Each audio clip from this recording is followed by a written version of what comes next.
Assalamu alaikum. I hope you all are having a great and healthy quarantine. Today we are going to present our project for the virtual science fair under the subject biology. Today our topic is coronavirus, also known as COVID-19. Different parts of the world are currently under self-quarantine due to the COVID-19 pandemic. It has drastically changed our lives. Most people work and attend school from home now. The first reported cases were from the city of Wuhan, China. Chinese authorities had found humans with symptoms in December of 2019. Many speculate that the virus started in one of Wuhan's wet markets. This market sells fresh fish and meat. Sometimes the animals are killed on the spot. The outbreak has now reached the status of pandemic and we do not have a vaccine yet, so all we can do is protect ourselves and stay safe. The purpose of this project is to provide a better understanding of the virus and how to protect oneself from the virus. Now, my project member FB Protoy will explain what the coronavirus is. Now I'm going to explain what is coronavirus. Coronaviruses are the large family of enveloped, non-segmented, single-stranded, positive-sense ribonucleic acid or RNA viruses that circulates among animals including camels, rats, and bats.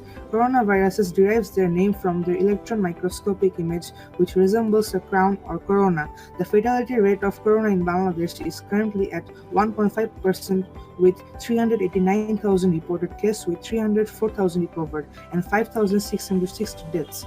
Coronaviruses can cause death in humans through significant tissue damage in major organs, especially the lungs, raising the risk of organ failure.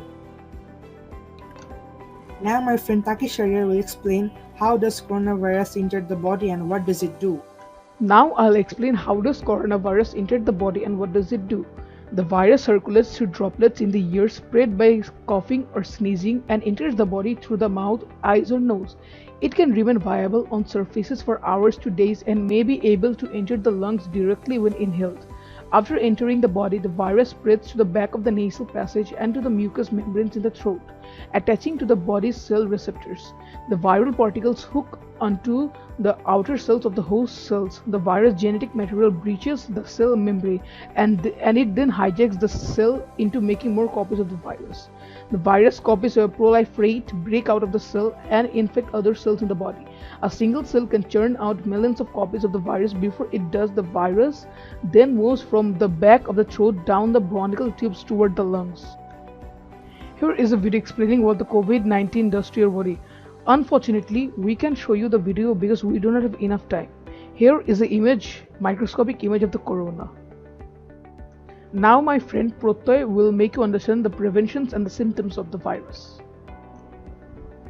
Hey guys, it's me Protoy again. So now I'm going to talk about the symptoms and prevention of coronavirus. So the most common symptoms of coronavirus are fever, dry cough and tiredness. And the less common symptoms are aches and pains, sore throat, diarrhea, conjunctivitis, headache, loss of taste or smell, a rash on skin or discoloration of finger or toes.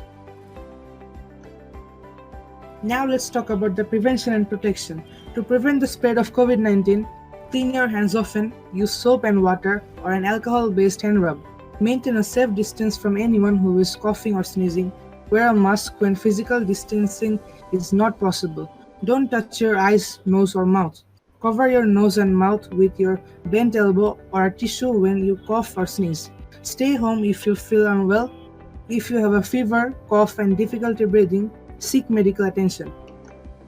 Now my friend Shagma Shara is going to explain the advantages and disadvantages of COVID-19. Well, hello there, it's me Shadman again. And now I'm going to explain the advantages and disadvantages of the corona pandemic. First, the advantages. The lifestyle modifications, health awareness, importance of health, less pollution, healing of environment. And now, the disadvantages.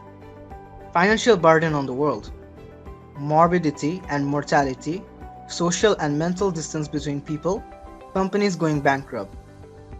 And now my friend Nabi Islam is going to explain what a disinfection chamber is. Now I'll explain disinfection chambers. Disinfection chambers have an entry point, an exit point, and enclosed chamber where the disinfection takes place. Power supply, solvent supply, chemical chamber, air supply, and compressor, typically but not always, and a spray mechanism. Optional features include in-chamber, power outlets, lighting features, audio options, temperature scanners, and chemical atomizers. So, we hope that you all enjoyed our presentation and learned something new to be safe in our war with the coronavirus. It can be tough at times, but we advise you to maintain social distancing and be sure to wash your hands at all times.